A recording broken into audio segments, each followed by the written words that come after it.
symmetrical perfection was because you don't like offset pedals? Well, yes. 7.5. And what have we got here? 12.4. Rear lights, where did they come from? They come from an Iveco truck.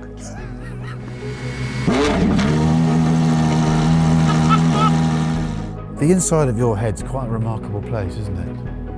I don't know.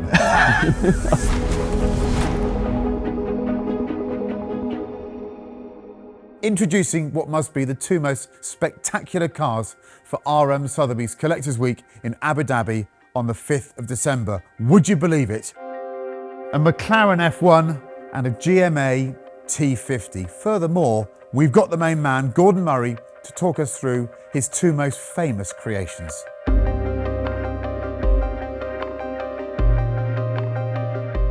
Gordon, I think this is the first time you've been in the presence of your two most famous creations, road car creations, and been filmed, is that right? It is, indeed, Okay. yeah. How do you feel, first of all, seeing them together? The reason why I did that is this, basically. So the inspiration, if you like, behind the 50 was this little thing here. We got to celebrate 50 years. That's where it all started, 50 years of car design, 10 years ago now. And somebody said to me, nobody's rarely done another F1. You know, there's been some great cars. There's been the Carrera GT, the F50 and stuff, but nobody's really nailed it with all the sort of attributes that this thing has. And why don't we do something to celebrate 50 years?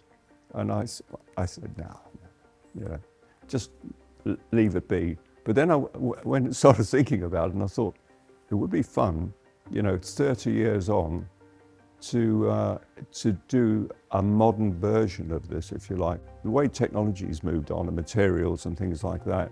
And also I can fix the few little niggles that were 1990s stuff. So we're talking about motivations.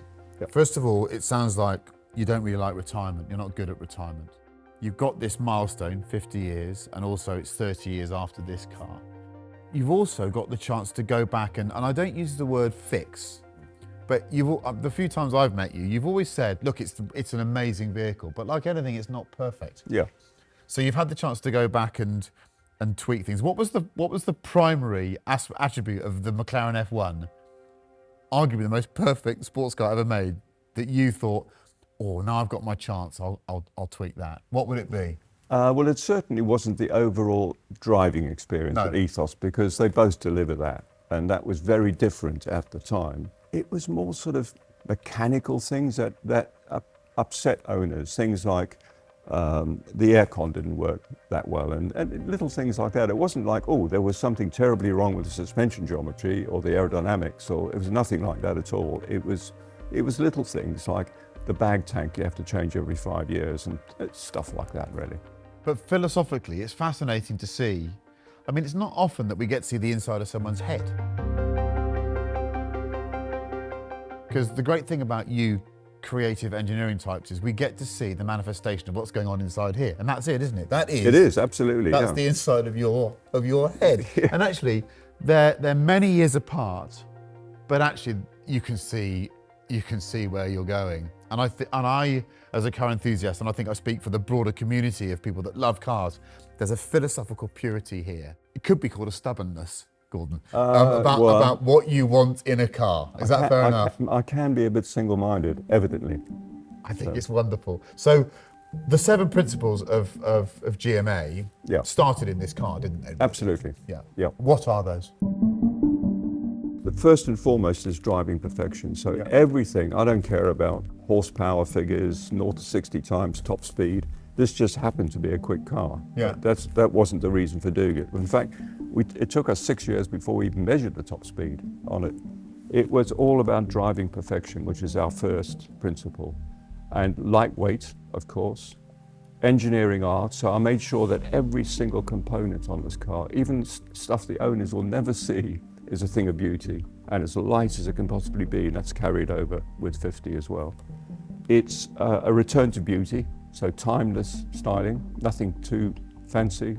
The customer journey is another thing that we focus on. So This was the first car where we really involved the owners in the whole process, from when they came to look at the car right through to when they collected the car. So they could come anytime to the factory and go into the prototype shop with their family and their friends, and we do the same thing today with that. And then there's premium brand and exclusivity, and that's limiting the number of cars that are built. And of course, this one's self-limited because there weren't enough people with $1 million in those days. Whereas this one, we said 100 cars and that's it. That's an important point. People forget that part of the reason why there are so few of these is that not enough people bought them in the first place. Yeah. The thing was, when we sat down and said, how many should we make? And we went, well, why should we put a limit on it? But then when we asked people for deposits, they went, how many are you going to make? Because we just had the Ferrari F40 experience, Yeah. that balloon, the numbers, the limited edition ballooned, and it upsets a lot of people, I think. And we eventually agreed on 300, and they were happy with that. The customers were happy, and they put their deposit down. But of course, the genuine thing, the honesty about us talking about that, we didn't know what we were talking about. There was no market research or anything. So we had no idea how many people in the world would spend $1 million on a car. Turned out to be about 64 or something. Was it exciting being so experimental? I mean, the car itself was unlike anything else, but also the process around building it, designing it, trying to market it, as you say. Everything was new, you know, because there just wasn't anything like this at the time at all. As you say, not just the car, but the way we involve customers, the price point, of course, and the fact that it was sort of quite out there, really. It was different from everything. The spaceship, Gordon. Central driving position. It was a spaceship. Yeah, and of course, with the central driving position, you're sitting right over the front axle, and I love low scuttles. So Yeah. the view out was like nothing else in the world at the time. So the whole experience of people coming to see the car, sitting in the car, and then of course later driving the car for the first time, we were experimenting. You know, it just hadn't really happened like that before. Let's have a look round it. So this is a street car that's had the high downforce kit fitted to it. Yep. I still think it's one of the best proportioned motor vehicles ever drawn. It's lasted pretty well when you think about it. It's lasted pretty well. Look at Yeah. it. It's rolling art. It's stunning. And it is functional, isn't it? It is functional. I Yeah, mean, there's nothing on this car and there's nothing on that car that Yeah. doesn't do anything. Yeah. My worst hate on cars is when they start introducing ducts and make up a story about why it's there, where you know it's just styling, basically. You're always limited by the technology available at the time, aren't you? Yeah. That's the limiting factor. Sure. So you must look at this and think, well, I might be frustrated that that's like that, but that was all that was available. That was the brake technology, that was the tyre technology. Yep. That's how high the engine had to be, all of which has been sort of, fixed is the wrong word, but Yeah. Modified in Of your course. second creation. Yeah. So the brakes I've always found fascinating because there wasn't really, it was so much faster than any other car, wasn't it? There was no braking technology that existed for a road car No. at that point, was there? I tried for a year on our mule car to get carbon to work. There was no carbon ceramic in those days. No. But unfortunately, carbon needs 600 degrees. So when it was cold or wet, the brakes just didn't work. So Yeah. we gave up and we went back to the steel. And no ABS for feel. No power steering, no power brakes, no ABS. No. This car you have to drive. It doesn't help you at all.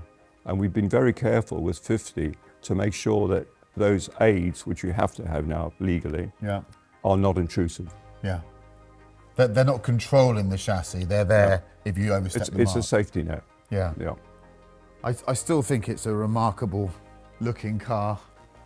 It's quite beautiful. The rear lights, where did they come from? They come from an Iveco truck. I think they were about £5 at the time. Fantastic. And those familiar headlights, well, there's a lovely story around that. Gordon's just revealed that he found them in the Halfords parts catalogue. Does it evoke memories when you look at one? Do you Do you remember stories and anecdotes, or is it just another part of your frankly remarkable complicated story? No. Honestly, this car, I suppose it's what it went on to do. Yeah. That this car is very special for me. From the point of view of a car I've designed, it is just another car. It's a chapter in my life. I enjoyed doing it. Turned out okay, but it's winning Le Mans. I've always loved endurance racing, and I started sports car racing myself back in the 60s. And when that car cleaned up, you know, when we left, I said to everybody, let's hope we can be on the podium in the GT class. And when it cleaned up overall, that I think stuck it on the map forever. Yeah. And nobody can ever take that away from a motor car. And funnily enough, this particular example, this is inspired by the F1 LM. Yeah. These wheels, the high downforce kit, and the way the body's been modified is all based on the GTR, because when we finished the race, I said to everybody, we should celebrate. Let's do a run of specials.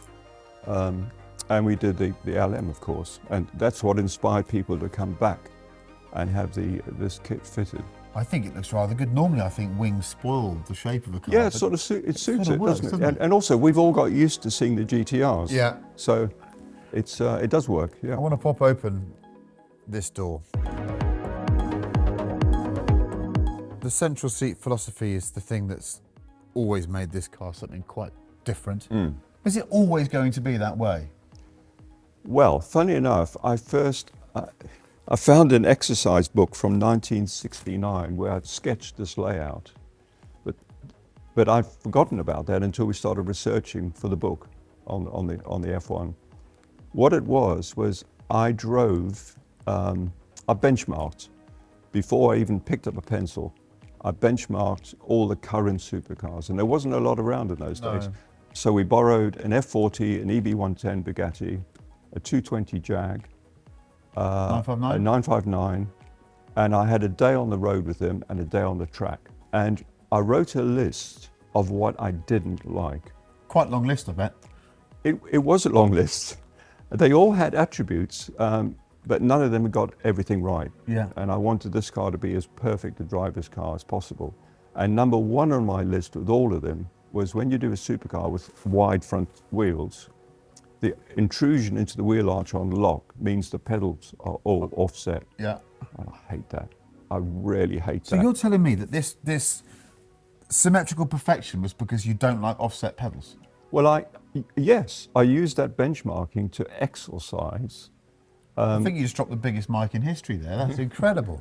Well, that was the main reason, but it was also the visibility, because a lot of the cars have a lot of what we call tumble home, where this leans in a lot here, and the A-pillar and the cant rail are right in your vision and up against your head, which I find really annoying. Yeah. And on one of them in particular, the scuttle was so high and the windscreen slot was so small. You know, I'm 6'4", but you felt like you were in your dad's car when you got in, because you had to sort of have a heart, Gordon.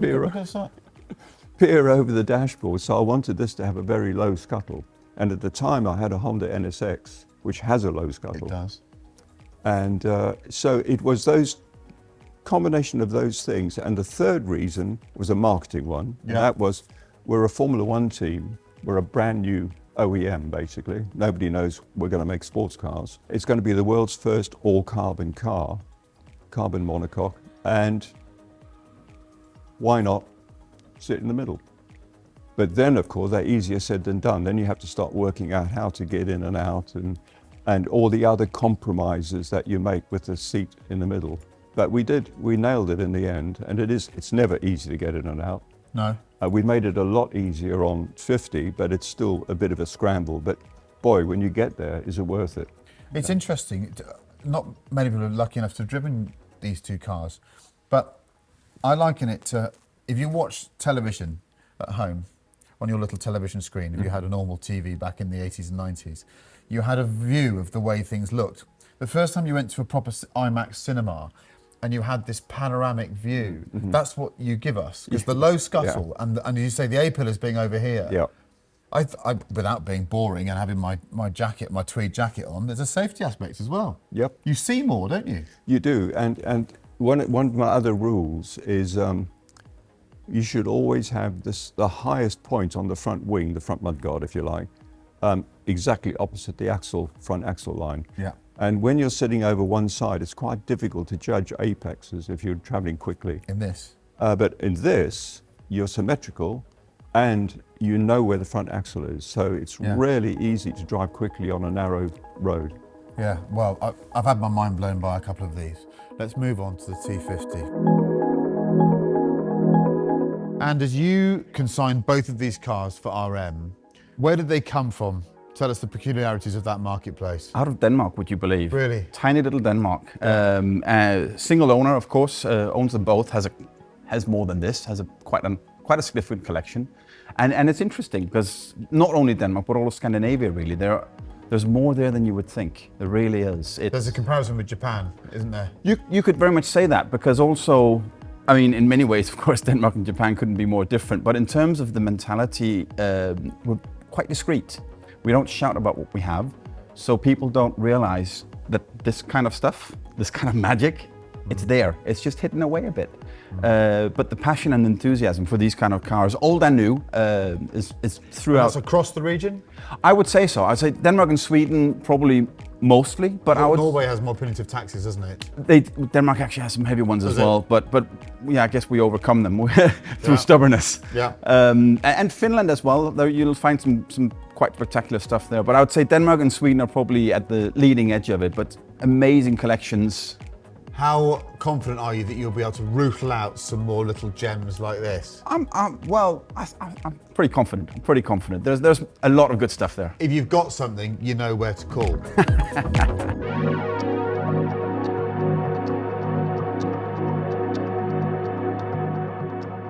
Fast forward several decades. How many years was it? 35 since I started designing this, but there are roughly 30 years apart. Okay. Why? Why come back? Why not just go to south of France, where we know you're very happy in your Renault Kangoo? Is it still a Kangoo or is it a Berlingo now? What are you into? No, I've still got the Kangoo. You've got the Kangoo. So why not just stay there? I don't know what I'd do if I stopped working. I love it. It's not really a job. I've designed cars, 60 years this year. It's just what I love doing. It's what I get up in the morning to do. And to get the opportunity to, 30 years on, the reason why it's taken so long for me to do this is because, honestly, 10 years or 15 years after the F1, there wasn't enough of an advance. It would have been the same car, It would have been the same motor car. Yeah. Exactly. Yeah. And I didn't want to make the same motor car. I wanted to make something that had exactly this ethos and this driving experience, but just much more modern, particularly the motor. You know, this was, in my opinion, this was the best V12 of its era. And that now is of this era. So it's things like that that have moved on that you can integrate into the design. So we've got 8,000 RPM here, or 7.5? 7.5. And what have we got here? 12.4. Yeah. 12.4. Yeah.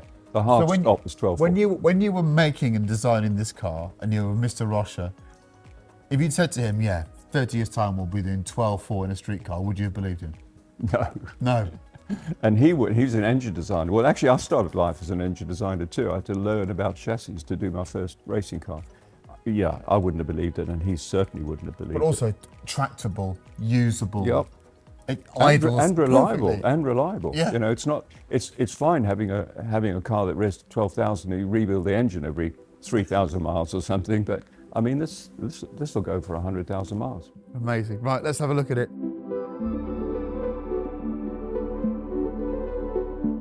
We can see the resemblance, but I just love that again, this philosophical purity, that this is quite clearly the inside of the same person's head.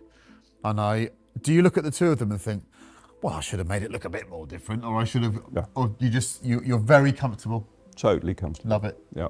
Yeah. It's a remarkable thing. We've still got the central seat. Yep. We've still got the gear lever in the same place. Much easier to get in and out of, isn't it? Much easier. It is, yeah. You've spent some time doing that, I can tell. Yes, we built 3 different seating bucks for this before we got it right. Yeah. The other unfortunate situation we've got here is, because they're both so small, you don't realise how small they are. Maybe us standing here makes you realise, but they're tiny cars. They're Now, small. In 1994, this didn't look unusually small, because a Carrera 993 Porsche was of a similar footprint. Yeah. But modern hypercars are behemoths, they're huge. Yeah. And this does look like, it looks like a child's toy car at an adult car party when it's parked up on the lawn, doesn't it? You must be very proud of that, actually. I am. Well, that's very intentional, of course. You know, I just hate driving big cars. Probably in the States doesn't make that much difference, but certainly in Europe and the UK, you can't use a 2 metre wide car on our roads. I mean, you just can't use it. We want everybody to drive these, and so far they do. Yeah. Everybody's driven them. Yeah. If we talk about the technology available to you now, whether it's braking, tyre, suspension, powertrain, which has surprised you in its advances over the last 30 years? Which is the aspect that's made you think, The powertrain. really? The powertrain, definitely. It's just what you were saying a minute ago about, you know, having 12,000 revs, but torque from idle. It's almost like magic. It It's is. like, you know, when I was growing up, you could choose one or the other. Yeah. In the 60s, you could have power and revs, or you could have torque. And if you wanted torque, you had to chop 2,000 revs off the top. But this is, that's the biggest advance. And of course, materials, you know. Even the carbon, the way that we make carbon bodies has moved on massively since between these two cars. It's even more, for me, the important thing about these two motor cars together is not just what's happened in 30 years. It's the fact that I've absolutely stuck to the basic principles I laid out for myself. I talk to myself a lot. I write myself stuff. When I'm doing sketches and drawings, I'll write on them. Don't forget, you know, that's too heavy, whatever. This has got just like that, even though we're 30 years on, all analog controls, and most of them physically rotary switches, physical rotary switches, no touch screens, mechanical handbrake, and it's those things rarely where the only advance in that would be materials. That stuff really hasn't changed in 30 years. I've always wanted to ask you this, and it's a very nerdy question. What's your desert island material? What's your favourite material? Is it a metal? Is it a composite? What's your favourite? What if you could just sit on an island with your favourite material and look at it and pick it up and feel it and touch it and imagine what you could do with it? What would that material be? It would have to be carbon. Would it? But I have a long history with structural composites. Yeah. You know. We had the first composite wing in '74, first composite brakes in '76, and the first structural composite in a chassis in '78. Way ahead of everybody else. Yeah. So I've always loved the way it's advanced. You know. The possibilities. Yeah, yeah. Does it And always surprise you? It does, because it's again, it's a little bit like a magic wand. You know, you've got the lightweight and the moldability of the stuff, and yet it's stiffer than steel. Yeah. Amazing. Yeah. Human beings are quite clever things, aren't they? Yes. So, even though this car, I mean, when you see them together, it's just so, it is like seeing two relatives. You know, you see a grandfather and grandson, and you go, you're clearly related, you two. What is it about this that do you think that has moved the game on so much further? Let's talk about in terms of its composites. So, is all the carbon stronger and thinner than it is on this car? It is, yes. So a good example is the monocoque. If you take the monocoque just on its own, Yeah. the geometry is almost identical on both these cars of the size Yeah. and the geometry. But this is 25 kilos lighter, Yeah. and it's twice the stiffness. So it's not just the materials that have moved on. It's the models and tools we have now that have moved on, particularly with composites.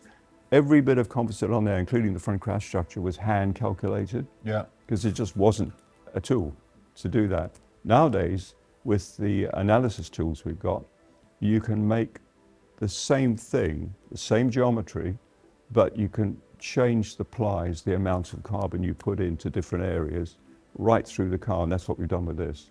And I just couldn't do it with this because that didn't exist.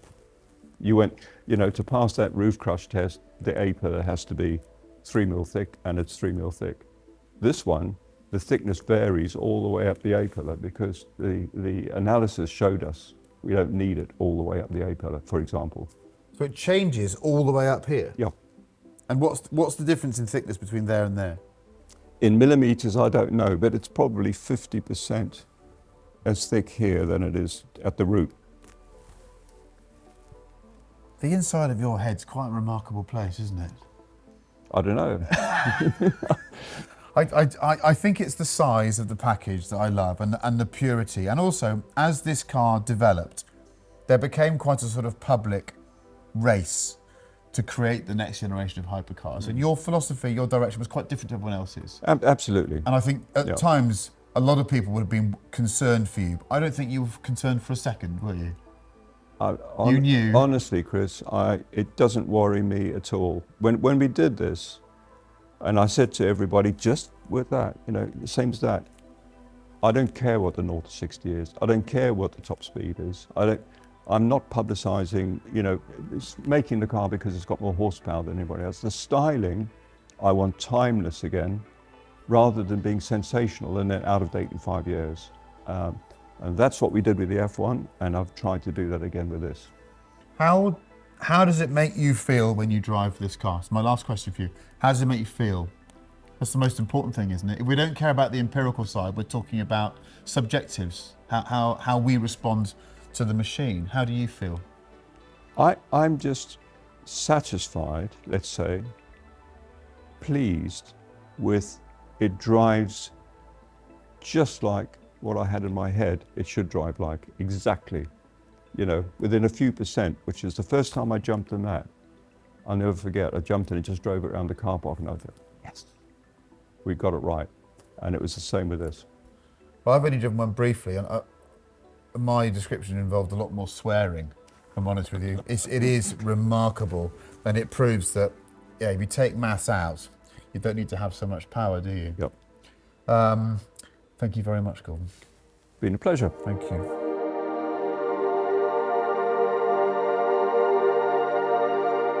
As always, and I don't care how many times you've done this, there's always a slight sense of trepidation when you're about to start the motor vehicle that costs upwards of $20 million.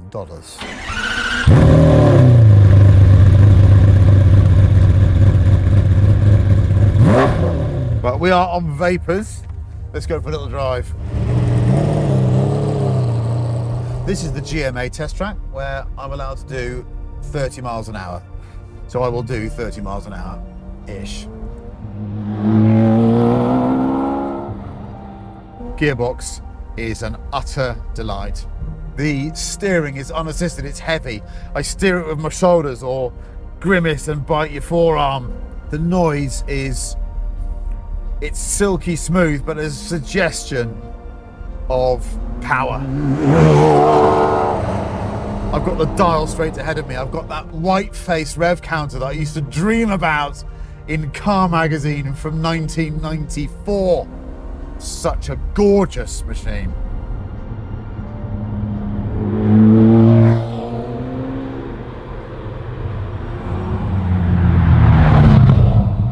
If you could, you just would. It's the greatest road car of my generation. It really is. The throttle response is sensational. I've got, as Gordon says, no interruptions with my feet. I've got no wheel arch intrusion. I've just got a pure driving experience. And I have to say, normally I like cars without add-ons, wings and stuff, but this little LM kit suits this shape perfectly. Other things about McLaren F1s that you didn't know. There's so much torque at idle, you don't need to use any throttle, you just pull the clutch out.